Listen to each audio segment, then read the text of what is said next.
Have you ever heard of a poet who went viral? And if you have, then ask yourself this.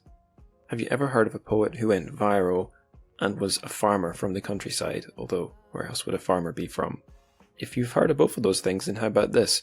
Have you ever heard of a poet who went viral, is a farmer from, the bottom of society, and is also disabled? In this case, has cerebral palsy. Well, the poet whose work we're looking at in this episode is all of those things. It's Yu Xiuhua, and the book is Moonlight Rests on My Left Palm. Our guest for the episode is the translator of that book. So you can look forward to my interview with her. You'll find out who she is soon, if you don't already know. But before we get to that, we're going to cover the news, the translated Chinese fiction news.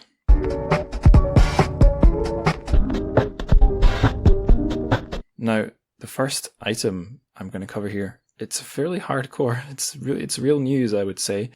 Essentially, there has been a dispute, for lack of a better word, perhaps there is a better word, between the British Museum and translator yuèguāng, who you may remember was on the show way back when I did the wuxia season. So, long story short, and you can get the long story on Twitter, Elin has laid out her account in many, many tweets. And there's a whole, lots of conversations you can get a sense of what's going on. But essentially, Elin has been translating this poet from 100 or so years ago called TrChFic for quite a long time now. I guess it's been an extended artistic or translator's project. And the British Museum used some of her translations in an exhibit about, I think, what is it? It's called Unseen China or something. It's about something from the Qing dynasty, which is when I believe TrChFic was writing. But yeah, the point is the British Museum used some of Elin's translations without reaching out, without getting permission, without naming her, anything like that, and essentially got caught. And that is where the story has unfolded from. So rather than me laying it all out in exhaustive detail, if this interests you, if the name the translator sort of movement is something you're interested in, then there are articles about this online, and of course there's all the tweets. So go check that out.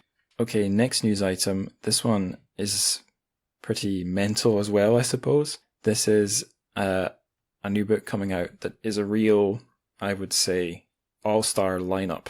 It's a new book published by Urbanomic, but I think possibly published in the US or some way linked with the MIT Press. I don't quite get the relation. But in any case, this book is called, it's non-fiction, Machine Decision is Not Final. China and the History and Future of Artificial Intelligence.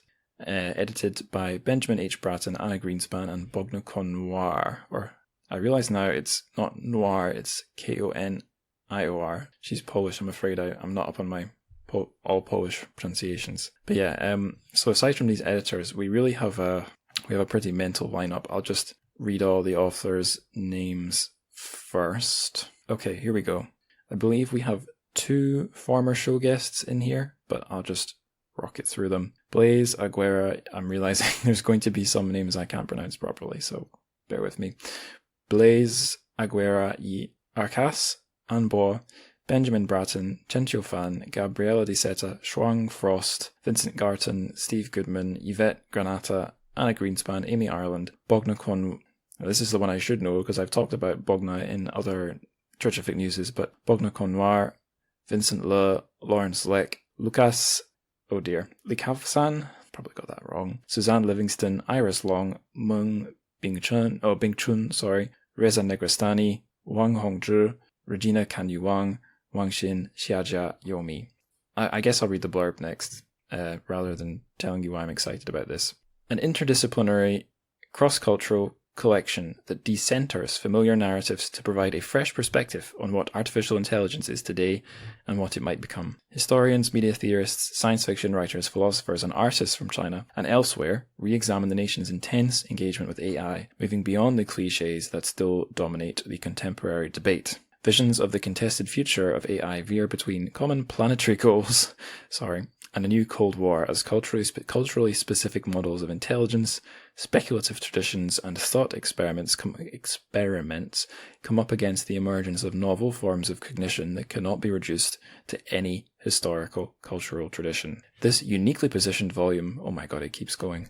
This uniquely positioned volume provides expert insight into this tension, using China as a touchstone for rethinking bunny quote marks artificiality and bunny quote marks intelligence as sites of difference in a way that is already present in the difficulty of precisely translating the Chinese term ren gong something nung. Oh dear, let me just check what these last two characters are. I got it totally. Oh no, it was nung.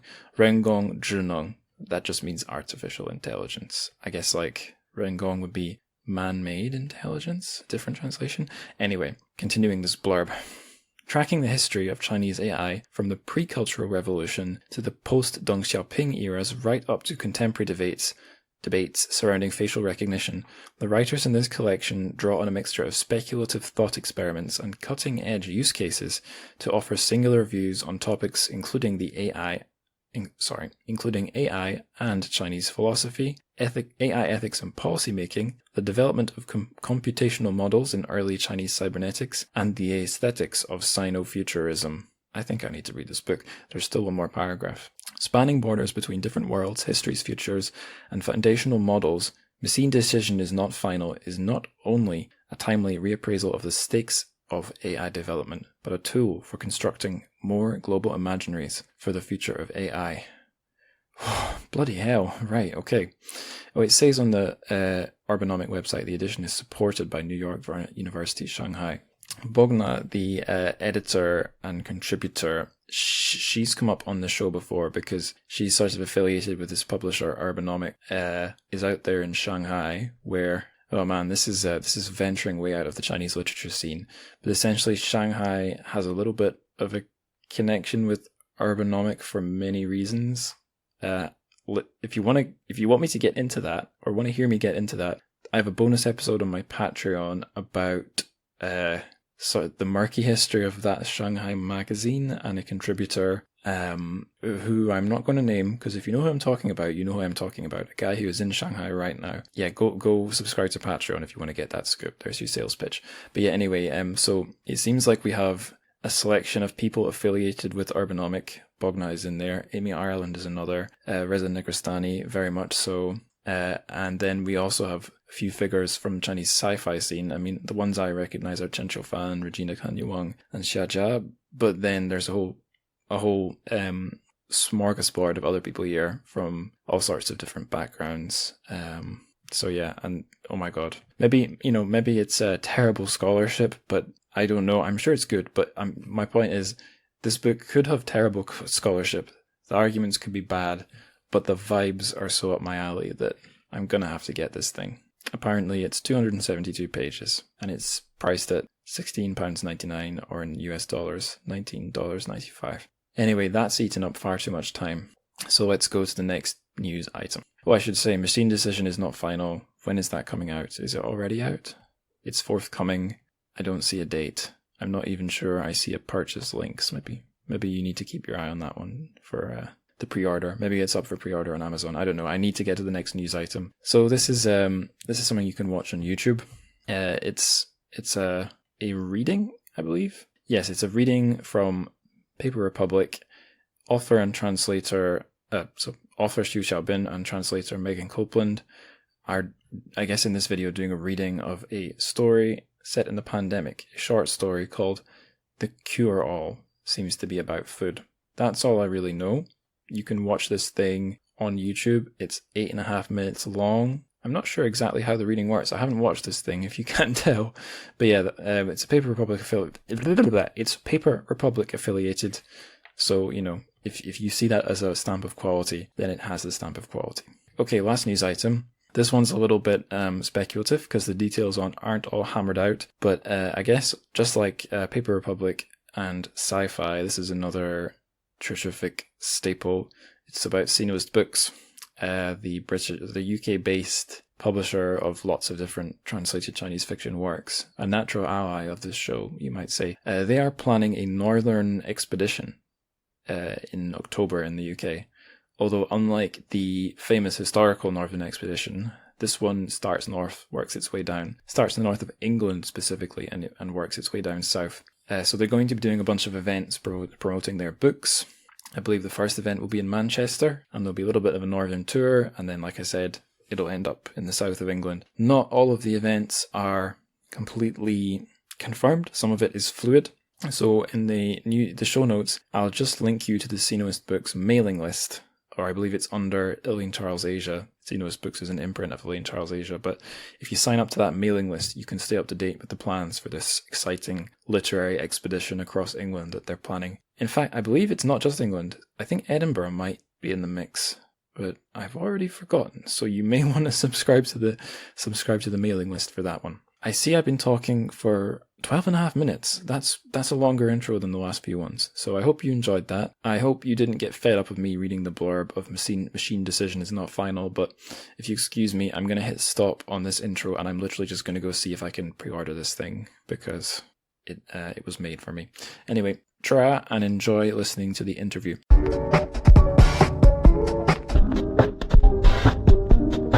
On the show, we have very special guest. It's Fiona Sze-Lorrain. She's here to talk about a work she's translated. But before we get to that, Fiona, would you like to tell the listeners a little bit about yourself? I'm a little reticent about saying something about myself, but I can say something about my work. Even better. I'm a fiction writer, I'm a poet, and also a musician, a guzheng harpist, a guzheng harpist, and I also translate. So I write and translate in English, French, and Chinese. So you've told us a little bit about yourself, Fiona. That's excellent. Now I know there's something we really got to let the listeners know before we dive into talking about our poems and our poetry. It's some fiction. So what is this fiction that we must let the listeners know about? Yes, I just published a new novel and stories, Dear Chrysanthemums, from Scribner, and it's a novel and stories. It's a novel, but containing of interconnected stories about compelling Asian women. Women of resilience across a span of, about 60 years or more, 1946 to 2016. We reckon with the past, violence and exile, and the stories are set in Shanghai, in Beijing, in Singapore, in Paris, and New York. Pretty much cities where I used to live, still live in, or grew up in. So all stories set in large, very cosmopolitan cities, but we'll be going somewhere quite different for the text we're talking about in this episode. We're going down to the countryside, to Hengdian village. And we're going to be talking about an author, a poet, in fact, that you've translated. And there are works published in English. I don't know if there are also works published in French translation. I believe so, but I'm not the French translator. Right, I do right. English. So our poet is Yu Xiuhua, and I guess we've given away that she writes poetry. But what sort of poetry does she write? Well, Yu Xiuhua, in my opinion, is a poet who writes a lot of love poems, and also a lot of poems about the natural world, about nature. Much as I don't like to use those words, nature, natural world. I mean, we are part of nature. Nature is part of us in a way. I shouldn't go to the extent of saying that she's an eco-poet, although this label is very popular. There is a certain strong awareness of the environment and where she lives. In her work, she's a farmer, so she does not shy away from calling herself a farmer poet, and she certainly does not shy away from introducing herself as a woman poet. And of course, in China, she's a celebrity poet. She has sold over 300,000 copies. And that's a record for Chinese poetry titles of the past 3 decades. Oh, wow. Yes. I think the numbers are still going up, in part because she's very vocal on the internet. She suffers from cerebral palsy, so she is a disabled poet. She uses that to describe herself, and it's refreshing in a way for the Chinese audience or Chinese readers. I suppose, well, I don't suppose, I think it's a fact that in China, disabled persons are often introduced to fairly unforgiving circumstances, discrimination, etc. So she,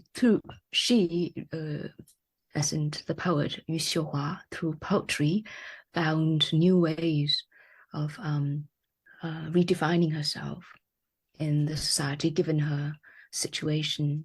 I should say that she was born in a very poor rural background. Certainly her parents were not educated, were not literate. She was unable to attend college or find work, attend school. So she was trapped in a small village and an arranged marriage on top of her situation, on top of her disability. And so when she came on as a poet through the internet, that was new. Yeah, it's amazing. I was going to say it sounds not only unique in China, but I struggle to think of any equivalent poet who's reached that level of fame anywhere. It's really special to me anyway. Not that I know my poetry so well. Maybe you've got a thought on that. Well, she has a character too. I mean, she goes on talk shows, and she seems to strike a chord among her fans. I think we can use that word for her, not just through her work, her writing, but also her way of handling life and difficulties. She often has a very original way of answering questions. I remembered. I wrote it in my introduction. I remembered that there was a TV host who asked her something about love, and she said that the less love she has, the more she wants to write about it. And the host actually wishes her good luck in finding her true love. And Yu Xiuhua's answer was just simply, well, maybe in my next life. You know, so it's she often has a way, pretty naturally, and in her awkward body language, to make clear that there's not much fuss to make out of her situation. And she's very aware of her problems, very aware of her ugliness. That's what she often say, but you know, she does not see that as ugly. She finds beauty in the world that she lives in. I don't mean to say that she thinks that the appearance was as ugly, but I meant to say that the world that she lives in is ugly, with the suffering or whatnot. But she was able often to turn the table around and see the positive side of things, which we can imagine in the Chinese society can find a much larger following. Or even in our world, in our Western world, and in other parts of the world, it's courageous. I would say.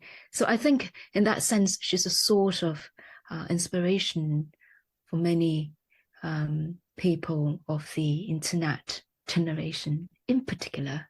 I would say she's very active on the internet. She answers questions. She tweets.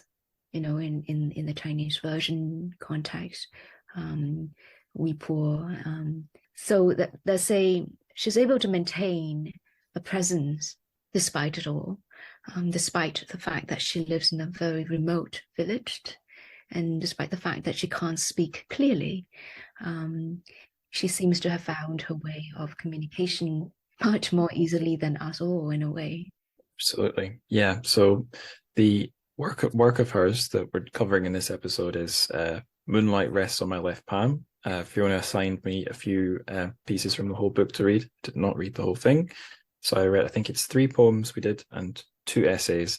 And I have to say my impression on reading them, especially the essays, is that she's someone with a very clear-eyed view on life, existence, and ability to express it with her own opinions. And but yet also in the poetry, there's a real this is where the fact I'm not really in the world of poetry, my words fail me, but there's a real more artistic, expressive side to her writing there that augments the sort of clear-eyed, almost unsentimental, but sometimes sentimental persona that comes off in those essays. What I wanted to ask you, Fiona, is, so we've probably established, listeners will have realized you're the translator of the English edition of Moonlight Rests on My Left Palm. But beyond that, do you have a particular relationship with Xiuhua's work? I would like to see myself as her reader, her close reader.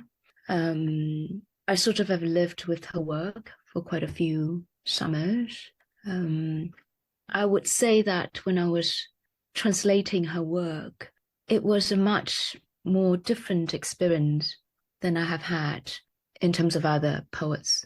I've met most other poets I translate, still translating.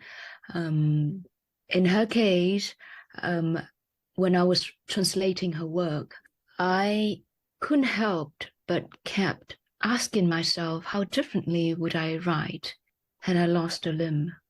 And it made me think not just about my own writing, but writing with a capital W. What does it take to physicalize the act of writing? It's a difficult experience in that sense, because I realize how privileged I am next to her.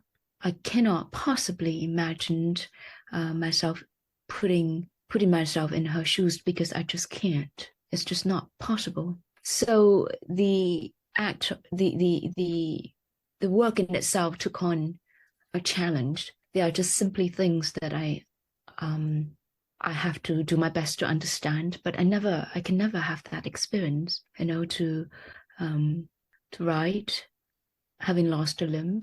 And when I was sleeping, I had different dreams when I was, working on her poems and her essays. And my only way of communication with her was through the internet, through the written, only because when we have a work task at hand, I need to get some of the answers accurately. And so given that we are geographically apart, and given her situation, it's not as easy as just picking up the phone and talking about it, or just meeting over the Zoom.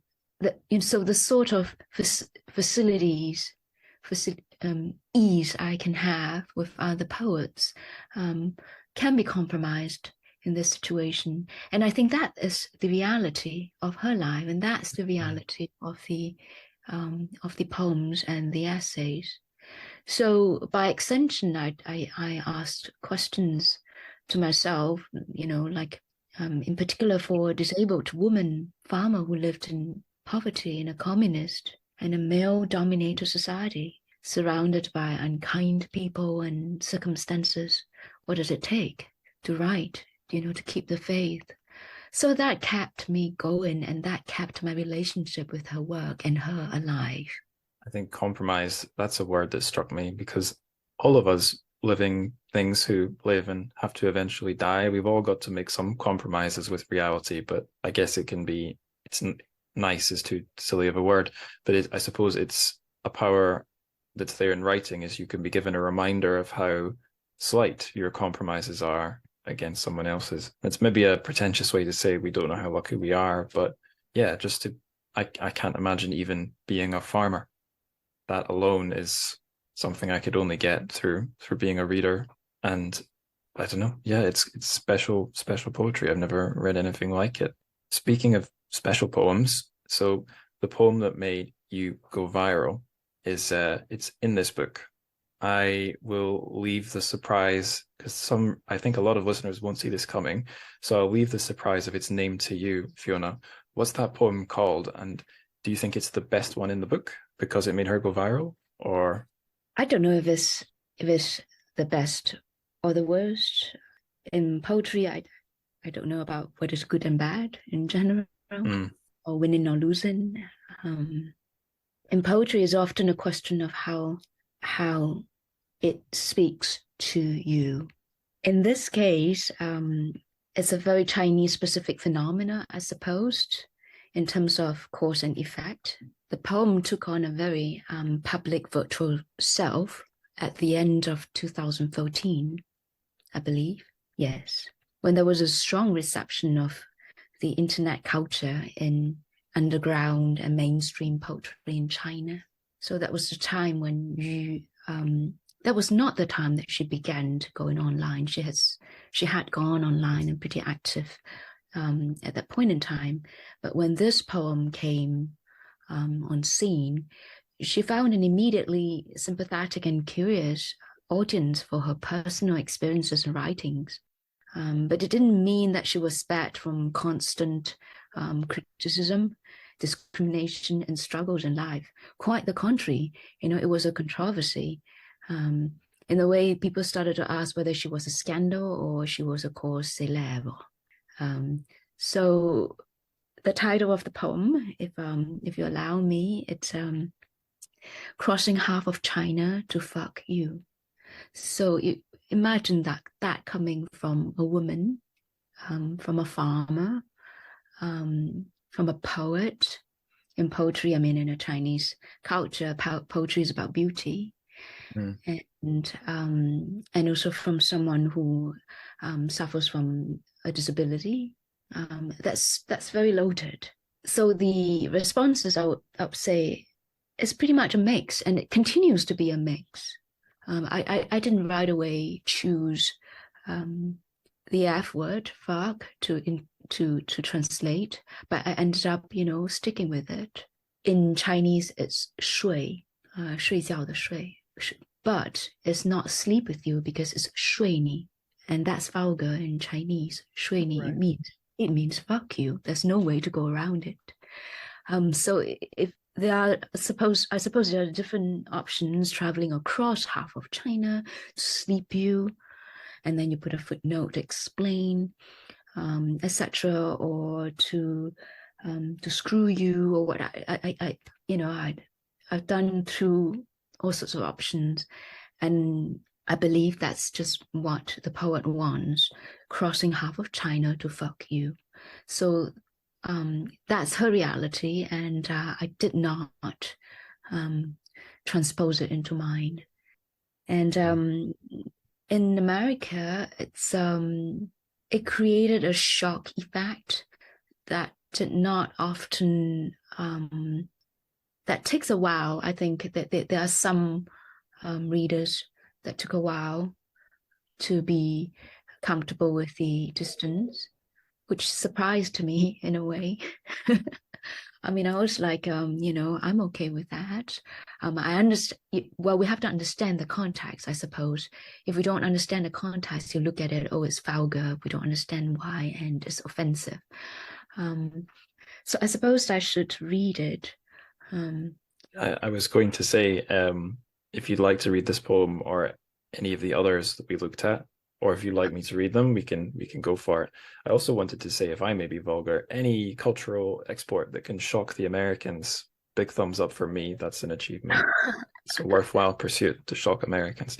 But yes, if you'd like to read this one or either of the others, you can begin. You can begin and read it. Shall I read this vulgar one, and then maybe you could do one of the other ones? Yes, of course. Okay, great. Yeah. Well, here we go. I don't know how this will come out, but maybe that's part of the fun. Crossing half of China to fuck you. Fucking you and being fucked by you are quite the same, no more than the force of two colliding bodies. A flower coaxed into blossom, no more than a flower, a fictional spring we mistake for a renewed life. Half across China, anything can happen. Volcanoes erupt, rivers parch, some neglected political prisoners and refugees, an elepheur and a Manchurian crane at gunpoint. I penetrate a hail of bullets to fuck you. I press countless dark nights into one dawn to fuck you. I, as many, run as one to fuck you. Of course, butterflies can lead me astray, and I think of some odes as spring. That's the one. I never expected to be saying anything like that on this show, but there you go. Well, I find it useful to move past surface reactions about fuck, the word in itself, and not get distracted by its use. Sure. And once that's done, you can really locate the bones and the vitality of the poem, which is very dynamic. The next things that grasped me after the F-bomb is the flower and the bullets. But even after those, there's lots more to sort of look at. Well, beyond the fact that fuck is a form of vulgarity, in this case, it really touches on the use of a taboo, the exposure to a taboo in a poem, in poetry, knowing that, poetry is still somewhat of a establishment elitist expression in certain circles, perhaps in the Anglophone world. And here she is challenging us to look at it in a range of possibilities, from the pornographic to the moral and also to the political. I mean, the more I stay with this poem, the more it has its political implications. Half across China, anything can happen. Volcanoes erupt, rivers parched, some neglected political prisoners and refugees, and Manchurian crane at gunpoint.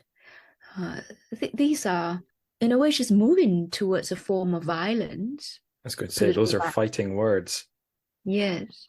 And that's her way of associating with lovemaking, fuck, and beyond the body. So who is doing what? What is China doing? Is China doing that to her? It's far beyond than just about her. And in this case, I should mention the fact that Yu Xiuhua suffered from an abusive husband before she had a divorce. So that played in, that pain played in. I think she was far from aestheticizing pain and suffering. We can see right away, that she used the word fuck, and I penetrate a hail of bullets to fuck you. Very powerful, I thought, as an opening poem for the book. So sort of like plunges the reader right into it. And so that was the poem that went viral. Would you like to read one this time, one of the other ones we picked? Yes. Let's see. I don't think I sent this, but I would love to read it. Oh, sure. I thought it's beautiful. Background. After rounds of rain, a tree grows thin. The sun is out on dark, moldy leaves. How unattractive. Such a blue sky to cover Hengdian village. Such white clouds to drift over white poplars. Newly planted barley flicks out a coat of furry green. Weeds wither out a gripping hour. I sit in a field. Autumn wind enters my bosom. Sparrows, crew by crew, down and up in a swell, falling on a telephone line over the crops, so softly, not bearing to alarm sporadic news from afar. So as you can see, it's completely different Yeah, from the first poem we heard. So yeah, this to say that we should not be just focusing, and I mentioned this only because her first poem went so viral that people just sort of like fixated her to that poem and overlooked, neglected the rest of her body of work and the rest of all her other poems, which are very beautiful, um, lyrical, tender, um, surprisingly, you know, central and sensitive to nature and little details in her pastoral world. Not bearing to alarm sporadic news from afar. In a way, it's not just news, but news from the internet, because that was her source of information. Um, so, yeah. yeah. I a thing that struck me about the rural side of her poems, and I think we mentioned before, Hung Dien is that's where she lives. That's where she's from. That's the village named in that poem, in this poem. There is a book that I think I've referenced on this show before, and it's a little embarrassing because this is just one I was assigned to read way back in high school. And if someone's only reference points for books are things they were given in school, maybe indicates they haven't read a lot. But I will reference this one anyway. So it's a Scottish novel. That's where I'm from. That is about farmers. It's called Sunset Song. And a big theme the teacher tried to get us to look at was the relationship between big characters, especially the main character, who's a woman who ends up in a troubling marriage, and the land. And it's sort of reminds me of this because a thing they maybe have in common is there are beautiful descriptions of the land and the environment, but there's also very unsentimental ones. The land's something in Sunset Song that people kind of have to struggle with, work with in a struggle rather than struggle against. And in this poem, although there's some really beautiful description of the natural sort of, I guess, what we assume is Xiuhua's surroundings, it reminded me of times I've sat down somewhere quiet in the countryside and just observed, the background. There's no foreground, so the background becomes what you absorb. But there are other things, like there's dark moldy leaves, withering trees, withering weeds, thinning trees. There's other surprising things, like there's a gripping hour. There's crews of sparrows. Makes me think of, I don't know, like crews of people being sent out to the countryside or something. I'll finish this point. I think there's maybe a common thread between maybe certain kinds of poets all over the world, maybe in China and maybe in Europe, where they have this romantic idea of going out to the countryside to enjoy nature, to go back to the rural roots or whatever. But if you're from the upper class, it's easy to have that nice idea of what it's like to be among nature, because you're going to be insulated from the hard side, because you're wealthy, I suppose. Whereas Xiuhua is a farmer, and I feel like that's maybe why she'll mention the moldy leaves or the fact that some of the plants might be dying or something, or she'll call it unattractive as well as giving us pretty details. So that's, I don't know, that was a long spiel. Maybe that's a very simple analysis, but that's sort of what I was thinking of as you were reading. Well, she struggles along with the nature and the natural world. In a way, she internalizes the problems of nature. In a couple of her essays, she really spoke about the disappearance of her village and all the various environmental problems that her village and the villagers had to encounter because of modernization, climate changes, and the different ways of farming that became more and more challenging for the villagers. So it's a far more complex relationship that she had, and she has, and she continued to have and sustaining with nature.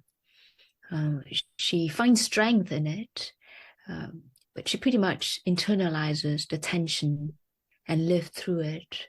I suppose that's it's always interesting to ask farmers how they feel about their crops.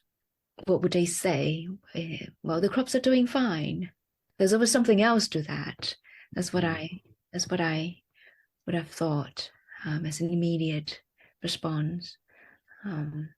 Of course, we are all very distanced from that now that most of us are in the urban settings. But for Yu Xiuhua, she pretty much went through the whole entire conflicted experience of seeing how the nature and the natural world got sucked into becoming a semi-urban setting, and people fighting over the lands to keep whatever that needs to be kept for the crops, and then the villagers been literally chased to new buildings, and with modernity, how that got really pushed into the lives of the villagers. That was a very strong urgency that she highlighted in her writings, in her essays. She gave more context to it.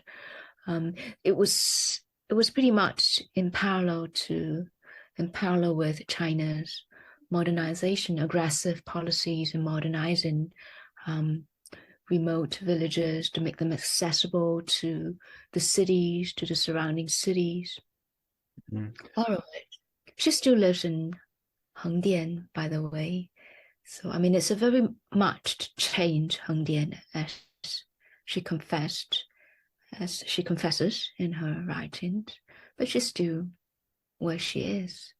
So I believe she also wrote about finding one's roots, and she sort of ironizes it by saying that it might have to do with the fact that simply she can't go anywhere anyway, given that she's disabled. There's truth in it, but the twist that she gives to this truth, it's very poignant, I suppose.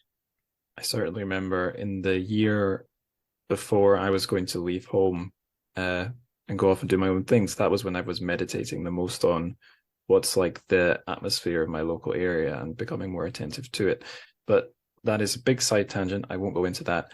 I will make a recommendation for listeners. Maybe if you're a listener who, I don't know, isn't living in China, so you don't have much knowledge or experience of material questions in the Chinese countryside.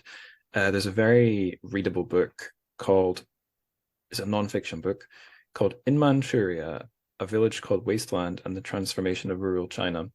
And it's by a guy, some Western fellow. He has a Chinese wife from this very small village up in Dongbei, northeast China.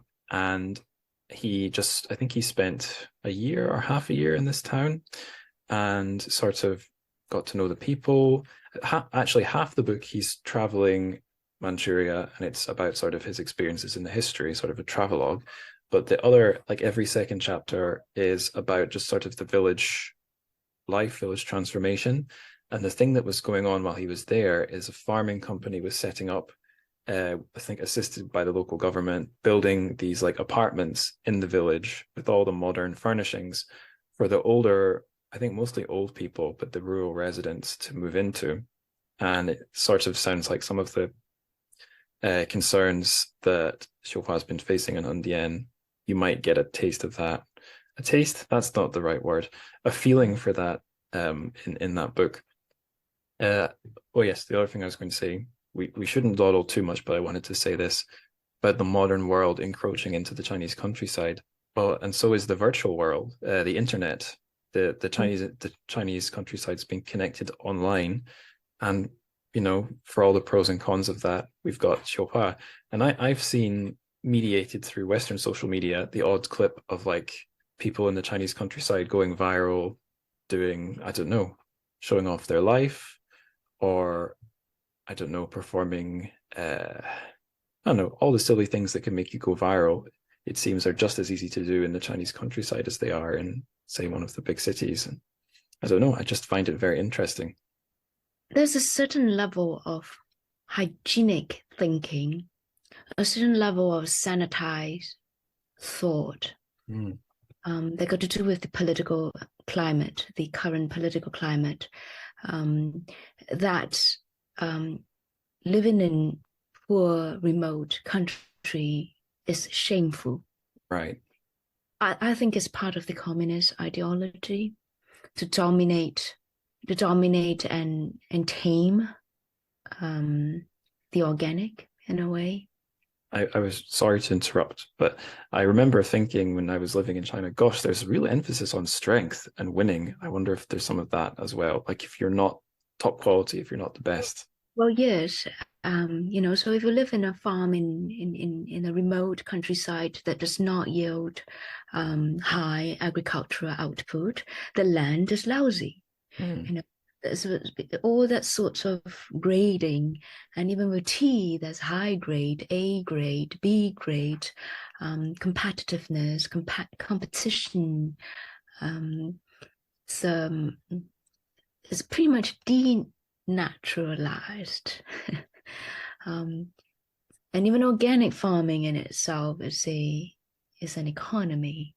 So there's a social tag to being ashamed of where one comes from if one comes from an impoverished village in an unknown place, county somewhere in the vast China.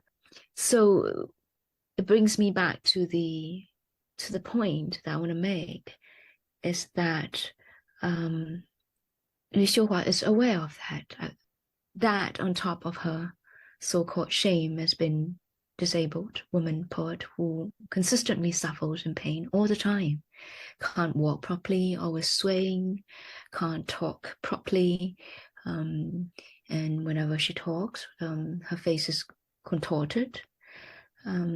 Put this in a huge, larger reality, her environment, a land that isn't always green, etc. She's sort of brought up the subject of shame, and in a way urges people to talk about, to confront it. What is beauty and what is ugliness? What is goodness? And ultimately, what is nature? Beginning as an example, if we want to look at her as a piece of land. I mean, this is a crude metaphor, but I think somewhere in her essays, she actually talk about that. What if I'm that earth, me as the earth, and then here the land. So I might be going a little far, but by extension, I always thought is that the kind of future, agricultural future, that she's hinting at, that the country, that the country that she knows, that she knew, the land that she grew up with, that she was aware that it's fast disappearing. I'm afraid that's a problem, and that's always a question that's weighing on a lot of parts of the Chinese population, Chinese people who are aware, who are conscious, who are lucid. I mean, it's hard to survive in a country that comes up with policies about the air. I mean, the air is not something that you can draw policies about. You can't control it. But I suppose in this current government, it's possible. It's probably even possible to draw boundaries and decide that this air goes to this and that country. I mean, I have no idea. That's another poet here talking, but Yes, what was I going to say? Yeah, a thing I think I learned in my first year living in China is you may not see so much of it being a foreigner living in I was a town on the edge of the countryside first, but even then I was so insulated from the countryside. But many a book or another more veteran expat or a Chinese friend would say, yeah, the real big thing you want to understand, or the real big division in society, it's the countryside and the towns, and that's the fundamental thing, and a thing that's shifted so much, because I think there's people who still say China is primarily an agricultural country before it's anything else. And yeah, I guess you only need to look at the size and the population and the divide between some of the hypermodern cities. And like even getting the train out of Shanghai, it's not long before you're in like another society, it felt like to me anyway, just looking out the window. I would like to go on and on about that, but we're trying to do a quick interview today. So if you don't mind, I'll usher us into the sort of miscellaneous wind down section. First miscellaneous question is, if you could think of a word of the day to pair with Xiuhua's work, does one spring to mind? Yes, I thought of the word 悟, 觉悟的悟, 孙悟空悟, Okay. means realize, enlighten, understand, awaken. And in her poems, when I translate her work, I always, at some point, I always have the feeling that that's the moment of some awakening. That's the moment of some self-realization. That's the moment of some realization. It might just be a ray of little hope there, and that was interesting to me. The character Wu is made up of 心字旁, the radical, that's 心字旁, radical heart, the heart, and then Wu means me in ancient Chinese. So the heart has me, and so we realize something as some sort of a form of self-knowledge, I think. Self-knowledge, that's perfect. Yeah. Awesome. I mean, I had other words that came to mind, like Kong, but I thought Wu was more. Of course, that's just my reading, my interpretation. That's fine. If I was to think of one with my quite limited vocabulary, it would have been a rhyme. It would have been tu for like earth, but that's an easy one to think of for a farming poetry. I think Yu Xiuhua would like that very much, the tu. It's funny because in a couple of interviews, she said something close to like 我很老土, 老土. I'm very old fashioned, old earth, Yeah.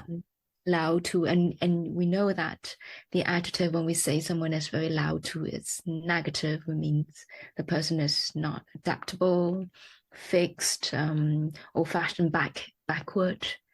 And precisely in her work in this book, Moonlight Rests on my left palm, she questioned actually, she questioned about what is forward looking and what is backward looking, and what exactly is that, backward and forward, and how much forward have we become.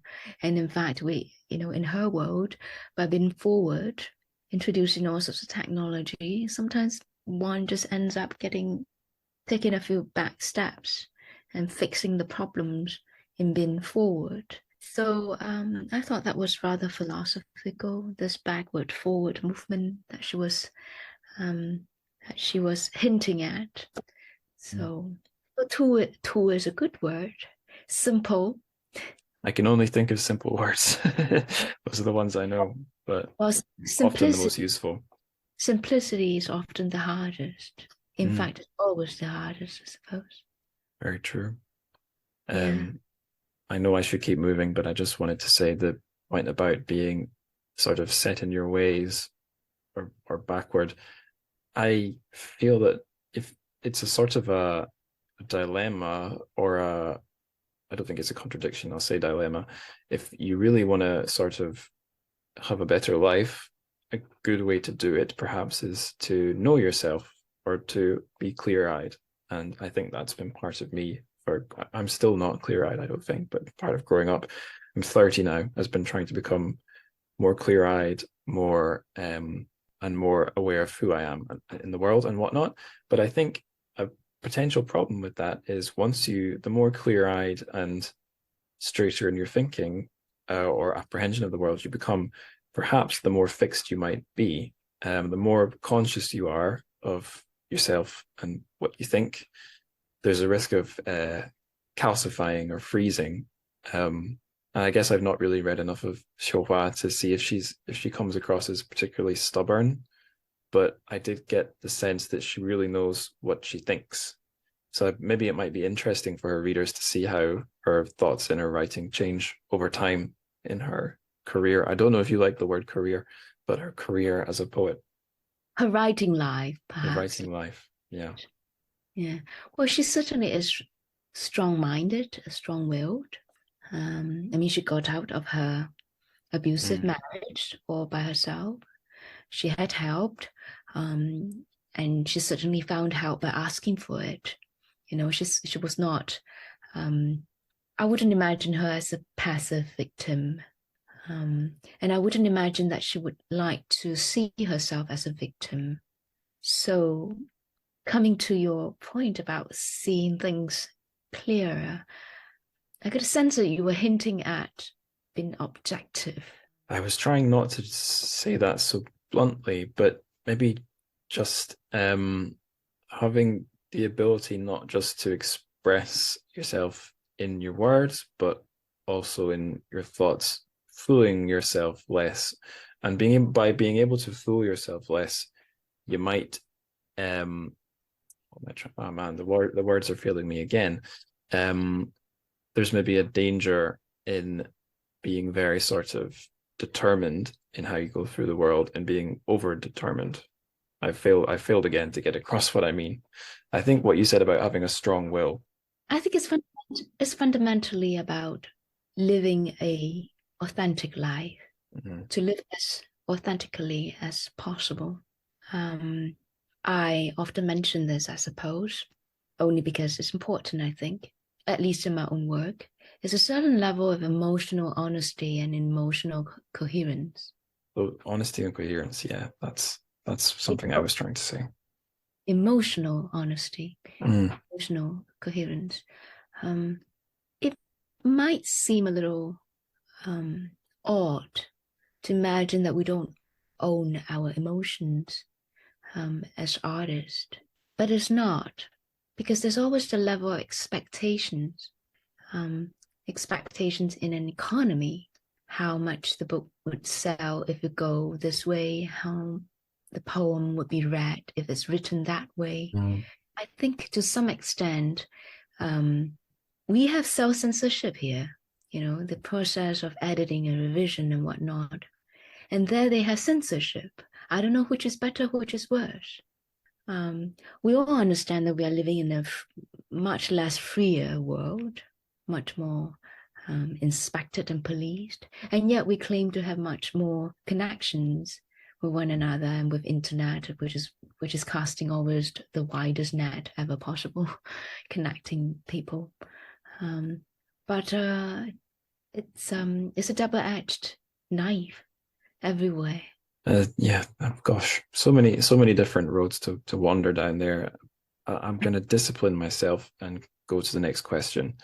It's similar to the last one, and if you don't have something, you can skip it. Don't worry, because I have an answer for this one ready. If you could pair Moonlight Rests on My Left Palm or any one of the pieces in it with a piece of music, what piece of music would it be? I was tempted not to choose a piece of music that could do with clair de lune, you know, with the moon and stuff, just because the title has Moonlight Rests on My Left Palm, and choosing a moonlight sonata or whatnot might be too much of the obvious. But the reality is the first piece of music that came to me was any of the nocturnes by Gabriel Fauré.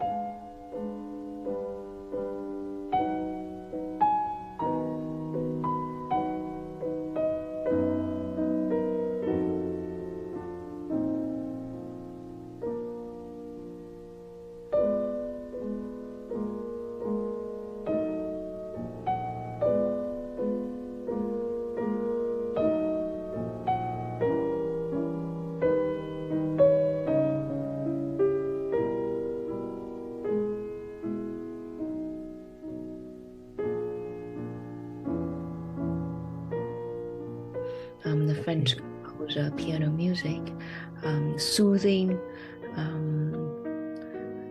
meditative. I hate the word meditative, I have to say, because immediately it brings up all sorts of stereotypical imaginations such as being calm, etc. Quite the contrary, Yu Xiuhua herself actually said that she's not calm. She's never a calm person. But in poetry, she found a calming effect, like a even if it sounds like a stereotypical example, analogy, she used it anyhow. Soothing river, source of wellspring, coming in, chest echoing through her, clouds echoing through her chest, that sort of coolness. So yes, I would suggest that music. Wonderful. I struggled with this one, partly because I was trying to think of one about 30 minutes before the start of our interview, but I picked one by an artist I just saw on stage quite recently called Lyra Lin. The song's called Illusion, and it's the first track from an album she wrote after just getting through, I think it's, now this is bad, I should know the word, is it postpartum? The depression parents, especially women, can have after giving birth when they don't feel right, or don't, for whatever reason, they've given birth, they have a child, but they fall into a depression. And I believe I don't know if she wrote the music after she came out of it or not, but she wrote this album that was, to a very large extent, a meditation on her new life as a mother, or being a mother, which doesn't quite sound like a match for Yu Xiuhua's poetry. But this song, Illusion, its sort of main hook, catchy line is, love, is this illusion taking over me? Love, is this love? Is this illusion taking over me? Oh, and how would it feel to make it real, like it was meant to be?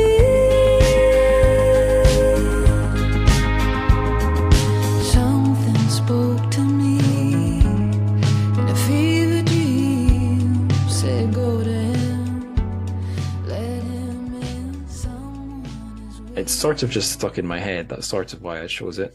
But I think some of the vibe of the album is maybe in Xiuhua's poetry. Some of it's very peaceful, some of it's very beautiful. A lot of it is about love. Seems to be love for a newborn child, which is not what one often. Well, she has a son. Right. And in many of her love poems, she has a projected lover, much as she herself did not want to confess it. She felt that the love is impossible, just as she writes it. She does feel unwanted, abandoned, oftentimes, at least in her poems. I mean, now she's, to my knowledge, she has a second marriage, and it's so love is all not that impossible, even though, in the interview that I mentioned, she immediately just answered back that perhaps my next life. So to her, it's always something that might just be no more than a fleeting thought or a fleeting wish. Again, it's the distance, the impossibility, so far yet so near.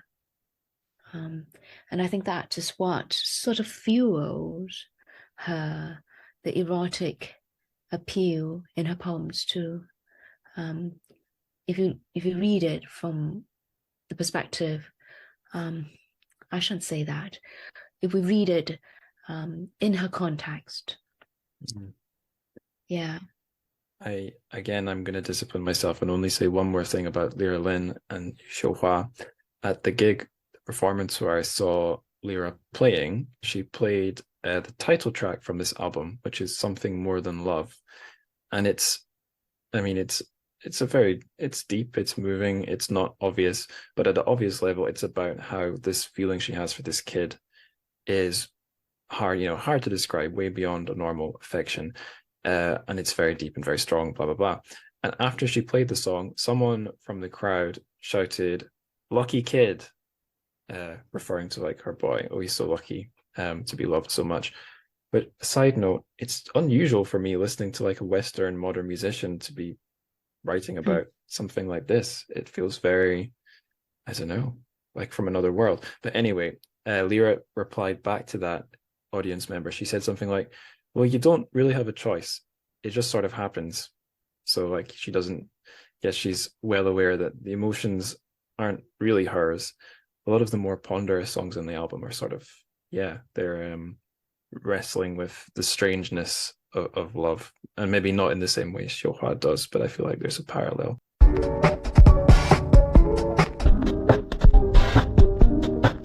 Okay, so now we're going to the section of the show that I snip out for Patreon supporters. So listeners to the main feed, you're just, after I ask the question, you're just going to hear blah, blah, blah, blah, blah. If you want to hear Fiona's answer to this one, it will be going up on Patreon. So I'm actually condensing a few here, but I think they should all sort of fit on a theme. So I wanted to say to Fiona that, well, she already mentioned she doesn't just translate. I was going to ask her about her other projects. Then I was going to ask, is there an overarching project behind all your projects? And the sort of third level of the cake here, or third level of the tower, what do you think it means to work across cultures in art and literature? So take that one anywhere you like. And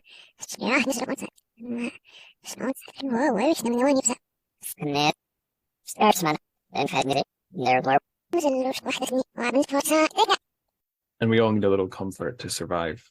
And to keep the status quo. Yeah.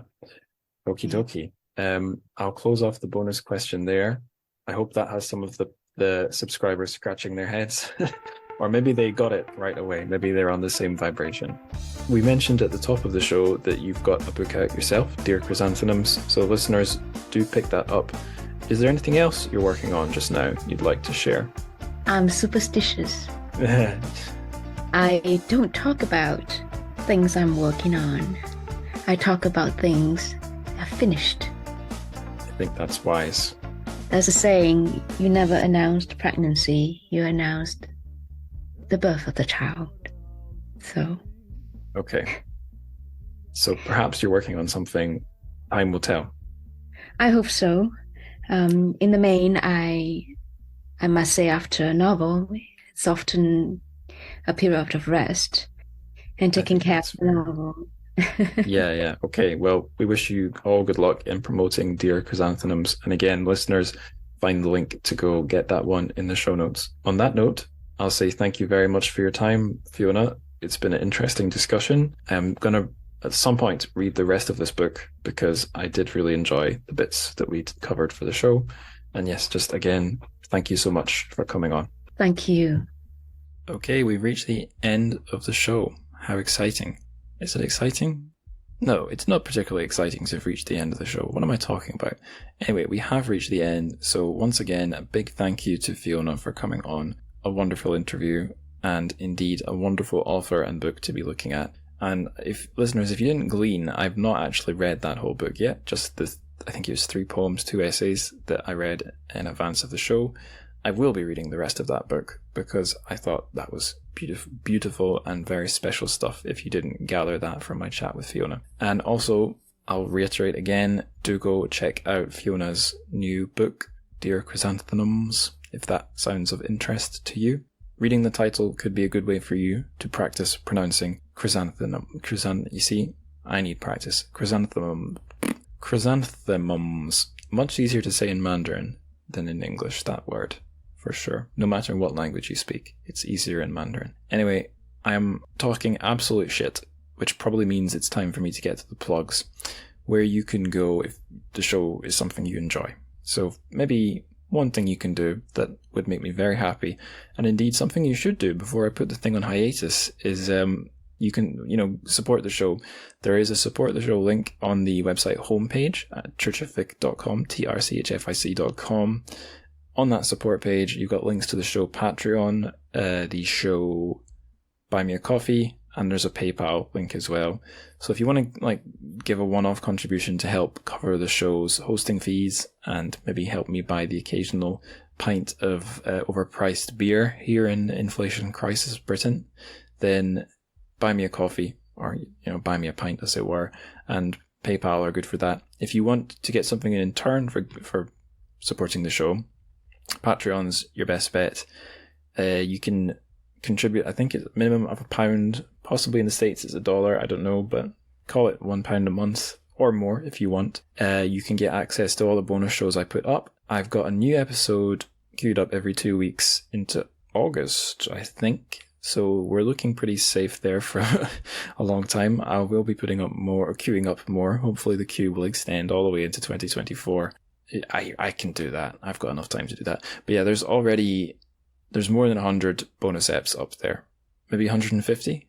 There's a lot. Some of them are quite short, say maybe between 5 and 10 minutes. Some are really quite long, an hour or more. Probably the majority of them are landing between 20 and 40 minutes. Most of them are solo. It's just me sharing my thoughts on a book I've covered on the show, maybe when I'm halfway through the book, maybe thoughts we didn't hit on in the interview. But also often there's books that are somewhat relevant to Chinese lit, but don't really qualify for the show. Maybe it's one I couldn't get a guest for. Maybe it's one that's written in English. Like right now I'm reading Ken Liu's The Grace of Kings, which is a very Sino book, but it's not translated, so I wouldn't cover it on the show. But I think I've already got thoughts about it, and I'm only 77 pages in. So yeah, maybe I will do a bonus episode on that one. That could be fun. And undoubtedly I'll get everything horrendously wrong, and it'll be offensive, and you'll be filled with an urge to complain, which you can do. If you want to get in touch with me, or indeed with other listeners, there's a few places you can go. There is the show's Instagram. It's at TrChFic on Instagram, at TrChFic. I'm on Twitter myself, as myself, at Angus Likes Words. I don't tweet that much, but sometimes I retweet interesting things. Or you can go through my likes and see all the dubious things I've liked. Don't do that. Or do. If you're obsessive, do. There's also a Discord, although it's basically dead. You can make it come to life on the Discord. Or indeed, if you want to pitch a question to everyone else on the Discord, you can do that. It's also a way to zap me a message directly, but you can do that on Instagram and Twitter as well. So yeah, whatever. Gosh, I've stretched this out. I'll end by, as I always do, by telling you the best things you can do for the show. Tell your friends, tell your family, tell the farmer in your village. I'm trying to think of like other people named, other characters you might draw from Moonlight Rests on my left palm, but like the only one that springs to mind is the physically abusive husband. And I'm not going to say something like, tell your physically abusive husband. That would be very edgy, and I'm not edgy. I'm a very nice man. So please walk away from this episode with that thought that the host is a very nice man. That would be good. So with that thought resting on your left palm, I will bid you 再见。用消费麻醉自己，用乘坐物质欲望的枕头，受下贪婪的权利，磨碎种下阶级的粉末，化成高纯度的上流，渴望金字塔顶端的堕落实心。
突出真